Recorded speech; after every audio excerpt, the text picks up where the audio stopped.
Yeah.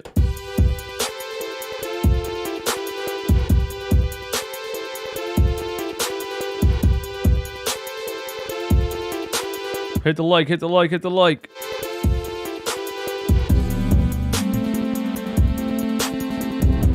$100 likes. 100 likes.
Running Back Nation, what is going on?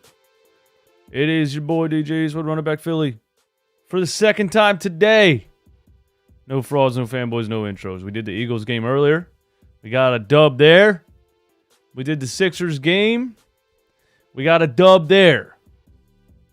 Two totally different teams, two totally different storylines, two totally different levels of competition. Even though I don't think the New York Giants are very good, the Charlotte Hornets are horrendous. And they were missing Gordon Hayward. But nonetheless, we got the win. I tweeted and I said, anybody with a solid mental health situation is not watching the Sixers versus the Hornets on a Sunday night. I am broken. Yes, you know me, guys. You know me. I'm watching it. Doesn't matter when it is. Doesn't matter who it's against. I'm watching it for the most part. And there's 104 of you in here, which means you guys are just as psychopathic as I am. But really, anytime you get to watch Joel Embiid play basketball, you watch it. I guess that's how I really look at the Philadelphia 76ers right now. I can dislike a lot of parts of this team. I can dislike a lot of things that go on in this organization. But for me, it was just the same way it was when I was a kid watching Allen Iverson. Didn't matter if they had a chance or not. I got to watch Allen Iverson play when the Sixers were on. I get to watch Joel Embiid play when the Sixers are on. So I guess that's how I'm going to look at it. Now, look. I enjoy a Joel Embiid clinic maybe more than anything in the world right now. I don't know what the Charlotte Hornets were doing. I don't know what their strategy was. They didn't actually have a strategy. They don't really care at this point. Maybe they want to tank for Wembenamania. Help me out with that name. Wembenaya. They put up a fight, though. You know, it wasn't a blowout. And I think that's because we have a lot of issues. But Joel Embiid dropped 53 points, and that's going to be the story of this podcast episode. Which, by the way, if you want all of these episodes in crystal clear mastered audio form, they are on all podcast platforms the following day. And on Apple Podcasts, I need you to go there and leave me a 5-star review. We are on the first page of Apple Podcasts. When you type in Sixers or 76ers, we're right there. We're competing with the Rights to Ricky Sanchez and Sixers Beat and whatever the other one's called. You got Keith Pompey up there, Devon Givens. You got Derek Bodner. You got Spike Eskin. And you got your boy DJ Eastwood. I have no business being in there. But we did it. So thank you guys for tuning in and subscribing and following and all of that stuff. Hey man, what's going on? Thank you for the super chat. I don't know if you tried to type a message there or not, but hit me back and we'll get to you. So Joel Embiid drops 53 points, 12 rebounds, a block, 3 assists. I can't read. It's been a long weekend, a long day, and 2 shows in the same day. But anyway, and it was 2 for 3 from the 3-point line. And he dominated. He absolutely dominated. And this is the time of year, this is the time of season that Joel Embiid starts dominating. You know, we were frustrated at the beginning of the season, the first couple of games. We were like, what the hell's going on? But then I'll never forget my boy Sean Bernard tweeted and reminded us that the first 20 games of every season, Joel Embiid starts slow.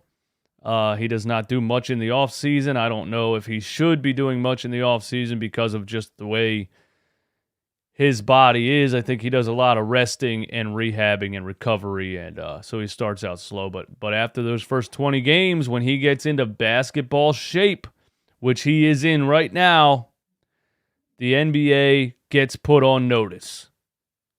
And the NBA right now is getting put on notice. Joel Embiid has 4 consecutive 35-point games. He has 4 career 50-point games. But right now he's doing more offensively and defensively than any player in the NBA. That's not a question. There's people that don't have him on a top 10 MVP list. That's just absolutely offensive, blasphemy, laughable. Maybe because he missed a couple games. That might be the reason. That has to be the reason. There's no way he's not on the list higher than Devin Booker. Like, what are we really talking about? Joel Embiid went old school tonight, and I really liked it. He knew, look, I got Mason Plumlee and Jalen McDaniels on me. Do they have another center on the roster? James Bouknight, Theo Maledon, Nick Richards, Bryce McGowan's. Who they got? He said, I got Mason Plumlee guarding me. I'm going to get busy. He had 28 points at halftime. He had 20 points in the second quarter alone. He was doing absolutely everything for the Philadelphia 76ers, and it was fun to watch. But I think he went old school tonight, man. He was attacking people's bodies. Pause. He was attacking people. He was going at Mason Plumlee's chest, left and right. That second quarter where he had 20 points, I think he got 3 back-to-back-to-back and 1 finishes. One was a dunk over him. He was just doing absolutely everything, and he was implementing this little turnaround hook shot, getting position under the rim. Very simple. Turn, shoot the hook shot. Nobody can guard it. So I think the style Joel Embiid was playing in this game was fun because he was bullying people under the rim. And he was completely unstoppable. He was completely unstoppable. Now, as far as the Sixers team goes, we start out and I didn't see a whole lot of movement in the first quarter. And it was frustrating because I just don't see a lot of movement very much with this team. But the thing is that like the starters look more slow and stand aroundish than the bench.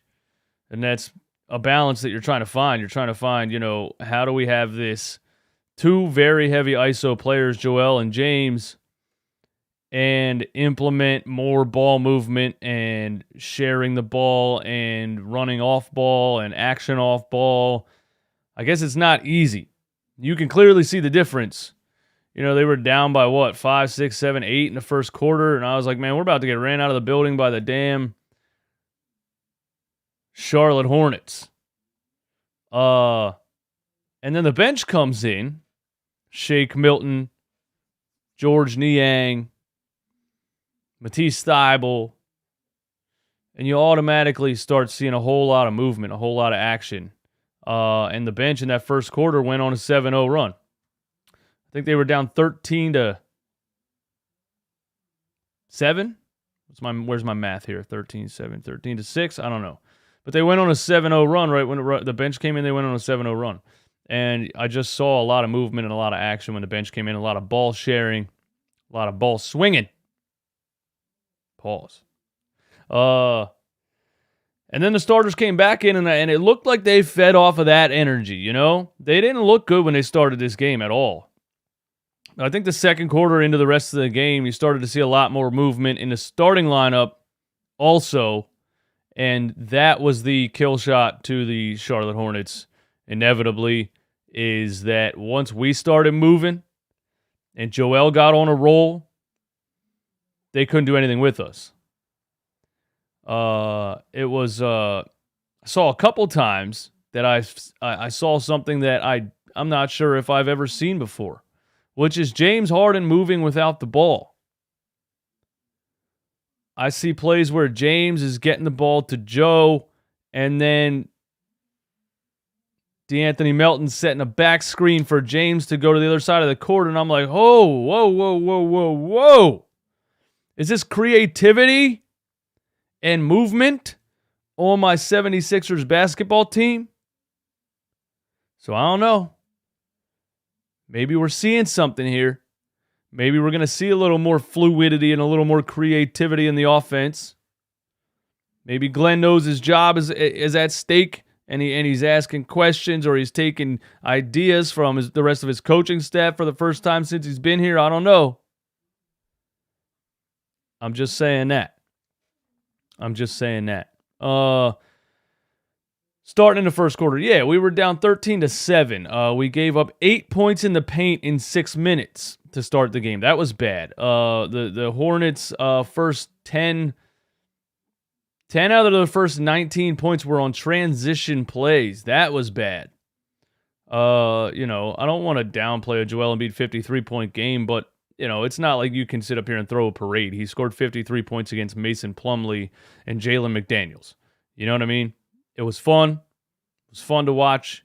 He can do it. It's always fun to watch. It's always fun for him to prove to the rest of the NBA that he's one of the best players in the league, that he's one of the best centers of all time, that he's doing things at the center position that only Shaq and Wilt Chamberlain have done. That's not an exaggeration. That's a fact. And I will say, in years past, I remember Joel doing this to weaker opponents and then not showing up against the Bucks and not showing up against the bigger guys. But Joel dropped 38 against Anthony Davis. Joel dropped 34, I believe, against Steven Adams, who I said is the only guy in the NBA that can guard him. So I think he's doing it consistently against basically everybody. We'll have to see what it looks like against the Boston Celtics, because we know the Boston Celtics know how to throw strategy out there, not try to guard him one-on-one. They throw very, very good doubles, triples, weak side doubles, decoy doubles, all kinds of strategy defensively. Charlotte Hornets are just trying to guard him one-on-one with Mason Plumlee. I mean, what do you really think is going to happen? But again, I don't think they're really trying to win basketball games right now, so you got to take that into account also. I think the players are trying to win basketball games. Players never lose on purpose. But the organization, if you're the Charlotte Hornets right now, you say, let's get to the top of the draft. Don't double Joel. Don't double anybody. Keep it one-on-one. Let Mason get cooked, and let's move to the top of the draft. I really think that might be, what some of their conversations were. The first quarter, when the bench comes in, Furkan Korkmaz is bad. I know we're missing Tyrese Maxey, so that moves the players from the bench up a spot. I would still find somebody in the G League. I would find somebody down the street at the local high school. I would find somebody that used to play organized basketball that's now cleaning hotel rooms. I would find somebody not named Furkan Korkmaz to play on this team coming off the bench. He's just so bad. You got a back-to-back Furkan turnover and then a Matisse Thybulle turnover in the first quarter, and I was like, good Lord. That was one of the plays that resulted in some of those transition points to start the game. But this team is not deep, and I know it's a long season, and I know, there's upsets, and there's great teams that struggle with bad opponents all the time. That doesn't mean you have to be happy about it. That doesn't mean you have to watch it and enjoy it. They struggled in this game for most of it until Joel Embiid went Super Saiyan and carried the team to victory. But the 76ers were not very impressive in this game outside of Joel. James had 16 assists. I like that. Harden coming off the foot injury, still, trying to get back into game shape, I guess you can say, right? Gives you 19 points, 9 rebounds, and 16 assists, and he now has the number 2 the number 2 spot for the most assists in a game in a Philadelphia 76ers jersey, and the number 1 spot belongs to James Harden with 17 assists in a Sixers jersey. So, James still coming along after that injury, still trying to get up to NBA game speed, but I think he's getting there. And I think we're implementing a little bit more James Harden off-ball action, and that might be something they're talking about in practice, air quotes practice. Doc the other day said that practice that they had was the first practice they've been able to have basically this season. So they practice like 3 times a year, so maybe that's why you're seeing a little bit more creativity and things going on the court right now, because they finally had a team practice. I don't know how it works. I don't know how you just hardly ever practice, but you can tell most of the times. You can tell most games that this team looks like they don't practice. But I saw a lot of different things with James off ball and things like that, and it resulted in 16 assists. So I like that from James Harden. We were down 21-13. The bench came in and made a 7-0 run. Montrezl Harrell, man. Montrezl Harrell. I don't know what it was that made Doc go Montrez over Paul Reed in this game. I guess I don't really remember what Paul Reed did in the Lakers game. Doc always claims that it's matchups, so he said, "Hey, look, it's Mason Plumlee with the bench unit. Trez is going to be going up against who? Bryce McGowan's. I don't even know. His positions aren't even listed, but half of these players I never heard of. So Glenn was like, all right, we're going to give the backup center minutes to Trez tonight, see what he can do. And Trez was playing like he plays, man. Playing hard, never giving up, fighting for loose balls, fighting for offensive rebounds, yelling at referees, arguing with referees. One of the funny things, I read his lips on the one play that he got called for a foul. He turned around, he's yelling at the referee, "I was straight up, I promise you." He said, "I promise you." Like an NBA official gives a shit about that. That was just funny. I think the dude's funny. I think he's a lot of fun to watch. And against the Hornets, that's one of his former teams also, so a little bit of a chip on his shoulder there. Every time he got a wide open dunk, he tried to rip the rim off, and he screamed and flexed on him and everything like that. So, shout out to Montrezl Harrell for the effort that he brought on the floor tonight at the backup center minutes. he's an entertaining guy, man. He's an entertaining guy. Now, when you play a team with better talent, he gets cooked on the defensive side of the ball. So I guess with the Montrezl Harrell topic, let's just hope that Glenn Rivers doesn't suddenly think, oh my God, Montrez is great now, so he gets all the backup center minutes moving forward. Who do we play next? What's our next game, man? Schedule. Sixers season schedule. Well, there's an ad. Team, Philadelphia 76ers. Where are we at? December. What's the date today? 11th. Wednesday. Week 9. Why are these by weeks? Charlotte Hornets. Okay, we play the Kings on Tuesday. Play the Kings on Tuesday. Then we play the Golden State Warriors on Friday, who haven't been great this season. Next Monday, Toronto. That'll be interesting. You know, they have strategic defense. So you got Detroit, you got the Clippers, you got the Knicks, on and on and on. But we play the Kings on Tuesday. The Kings have been surprising this season. So that'll be interesting to see. But yeah, I was talking about the Montrez thing, and just hopefully Glenn isn't just like, oh my God, now Trez won the backup center minutes, and so now against everybody, he plays Montrez at backup center, and we get destroyed on the boards, and we get destroyed at the rim, and it's a layup drill and all that. So let's hope for that. Okay. There's not really a whole lot to talk about when it comes to this game. This is probably going to be almost the end of this episode. Not going to lie to you. Plus, it's been a long day. Tobias Harris, I thought he was good, man. I thought he was real good in this game. I thought he was playing hard. I thought he was aggressive. He was attacking the rim. A couple times, the defender in front of him, he didn't do this little fade away, shy away from contact, weak-ass layup. He was taking a dribble and trying to dunk on people. So I like Tobias Harris' aggressiveness in this game. He was 7 for 12 from the floor. He had 17 points, 4 rebounds. You know what we always say, Tobias Harris should have more than 4 rebounds, but it is what it is. Thought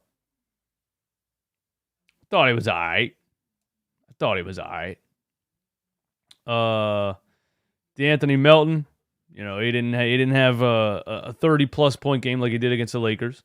He came back down to earth a little bit, but love DeAnthony Melton, and he really helped us make that run in the third quarter. He had a couple of big plays in the third quarter. Mr. Do Everything, you know how it goes. DeAnthony Melton gives you 12, but really, when you look at this stat sheet, man, it was 100% Joel Embiid. Not much else really from it. From anybody. And then they were force feeding him. He was 20 for 35. But yeah, without him, this team is very mid, right? Without Joel Embiid, this team is very mid. Am I wrong for saying that? Without Joel Embiid, this team is very mid. And it's been like that for a long time. Joel had his 100th 30-10 game of his career. And then when he got his 53rd point, ran down the other end of the floor and was able to get a block at the rim. And I just don't think you've seen anybody dominate a game offensively and then get back down and anchor the defense. He does so much, and I think when he has an off game or when he has games where he's slow and looks tired, I think we get on him a little bit too much, man. I really do think that.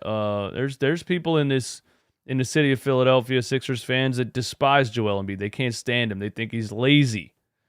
They think he's a complainer. They think he's a flop artist. They think this. They think that. They just can't stand his brand of basketball. But they're just not really understanding that this team would be nothing to watch. This team would be completely irrelevant without Joel Embiid. Completely irrelevant. Really. Really think about it. Really. The Charlotte Hornets are bad. One of the bottom 3 teams in the NBA, and that was with Gordon Hayward. The rest of the team kind of struggled against the Charlotte Hornets. We had 13 bench points, 9 from Trez and 4 from our boy Furkan Korkmaz. And 13 bench points ain't going to get it done. 13 bench points ain't going to get it done. Do you know how many bench points the Charlotte Hornets had? 29. Charlotte Hornets 29 bench points. Sixers 13. There's just a lot of things wrong with this team, but Joel is putting a team on his back. I guess my question is that a good thing? Philly Take with RB, my dude. What's up, man? What's up? Thanks for dropping by, brother. Philly Take says the trolls are nowhere to be found on these nights. Can't give the dude credit. It's wild. Easiest 53 I've ever seen. That's a great way to put it, my guy. Easiest. It looked easy. What players in the history of the game can drop 53 points and it looks relatively easy? I mean, he looked like he was practicing. He looked like he was at a shoot around at an open gym. He really did. I think my question is, you know what I mean? The team has a lot of things wrong with it. But you win these games because Joel Embiid puts the whole team on his back.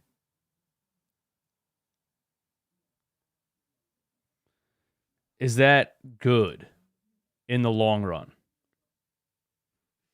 Because is that really hiding the deficiencies of the team? I mean, it's going to happen anyway because Joel's not going to go out there and try to lose. He's trying to constantly, every night, try to win and try to show everybody that he deserves some damn respect. But I just feel like it prolongs the issues being addressed. You know what I mean? Really what I'm trying to say is this game means absolutely nothing. This game means nothing. It's not a test for your team, really. Again, I don't think the Charlotte Hornets are trying to win basketball games right now. Joel drops 53 on them. But yeah, it doesn't really tell you anything about the Sixers in general. It was just fun to watch Joel drop 53. We'll have more of an assessment, opportunity after the Kings game on Tuesday.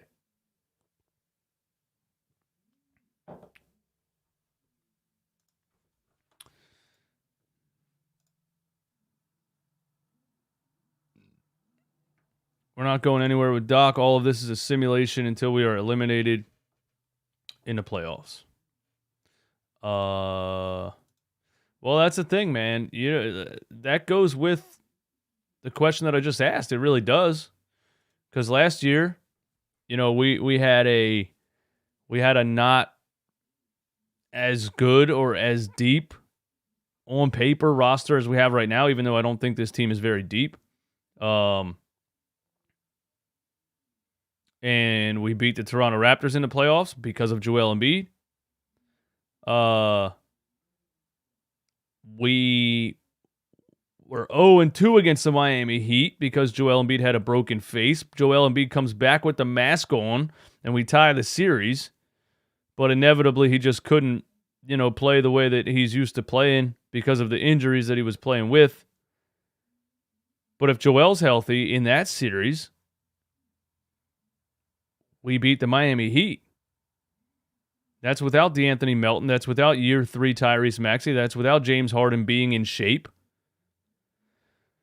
So I guess look at this, man. Look at this. You know, because I could say the same thing about the 2001 Philadelphia 76ers with Allen Iverson. I could say the same thing about them, and this isn't a slight to the player because they're always going to go out and play their best. They're warriors, and that's their mentality, and that's how they play.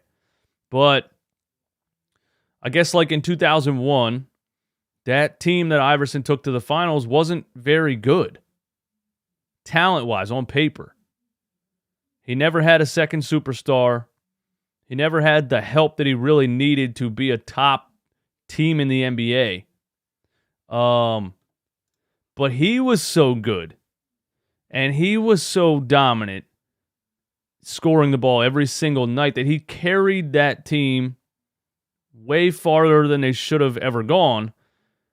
Did that prolong addressing the issues of the team outside of Allen Iverson? You know what I'm saying? If that player doesn't carry that team, they have a bad record, and then things change. But if that player is so good that he carries the team and kind of covers up the deficiencies of the team, it doesn't put as much attention on the negatives, and it doesn't like spark action for the people at the top to want to fix it. So if Joel Embiid is this good his whole career, and he's been this good his whole career, but so far in his career, he hasn't had the right pieces around him to get to the promised land. Is it partially because he's so good, he can take a team that's clearly not good enough farther than they should be,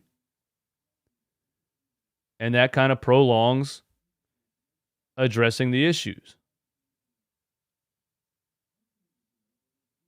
I think there's a lot of players like that are really good, that get teams, that carry players to certain places, and that might prolong people looking at the issues of their actual team. And there's a lot of players who've gone their whole career being great at basketball and never really having the right pieces around them to win it all.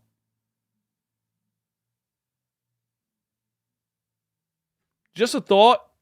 Just Eastwood up here thinking out loud on a Sunday night. What are you guys talking about, man? Sixers had scoring demon Eric Snow in the lineup. The funniest part is Eric Snow had like one of the most important shots made against the Lakers. I'm pretty sure he had the game-winning, like, driving floater from almost the free throw line in that upset over the Lakers in Game 1 in the 2001 NBA Finals, and then they inevitably lost the next 4 in a row because they had no business even winning one game. But Allen Iverson had 48. I mean, you talk about a player just showing up the biggest on the biggest stage. Iverson knew he didn't belong there. I mean, he knew he belonged there. He didn't. He knew he might not get back there again. He might not get this opportunity again, and he drops 48 in Game 1 against the Lakers. Shaq, Kobe, Robert Horry, Derek Fisher, Ron Harper. Bruh, team was stacked. Yeah, it was the only loss of the Lakers postseason that year, too. Yeah, I think Eric Snow had the game-winning shot in that game. And then they got smoked the rest of the way. All right, well, I don't have anything else to talk about. Joel Embiid dropped 53. The Sixers beat the Hornets like they should have. They struggled at times with the Hornets. It is a Sunday night in December. But I think the Sixers, still have a lot of things that they need to work on. Here's a couple of stats for us to talk about.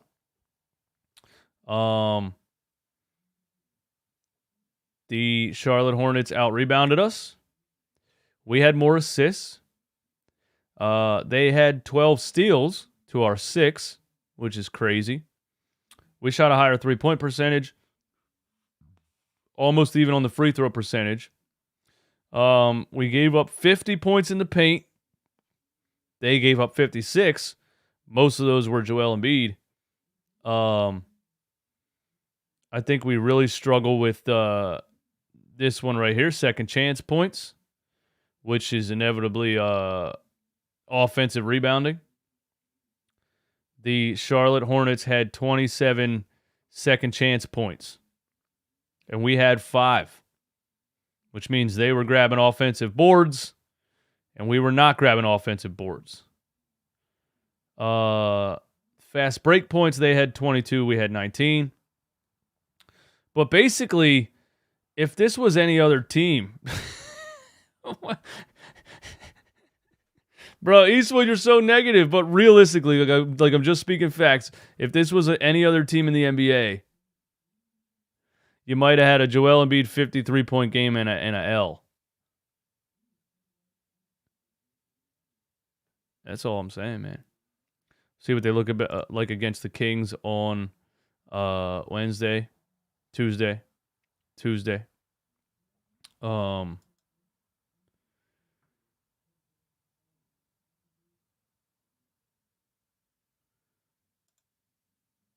Allah talking about the free chicken too much. Allah just talks about everything too much, man.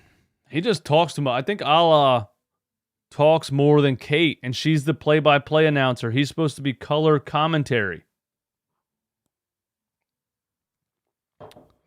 He just tries to fill all the dead air, man.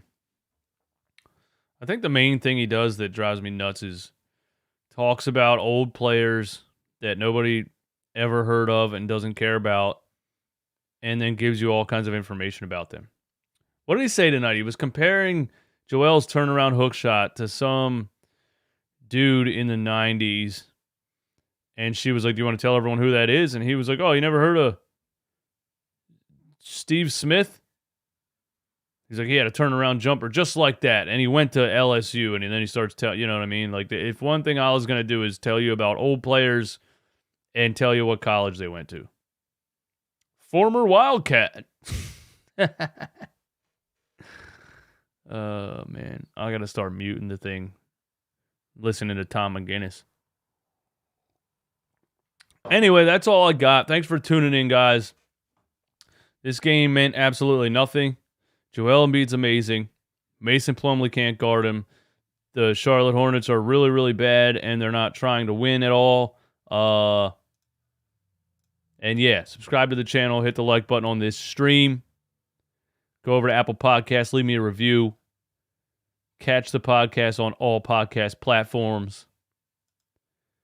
And I will catch y'all on the next one.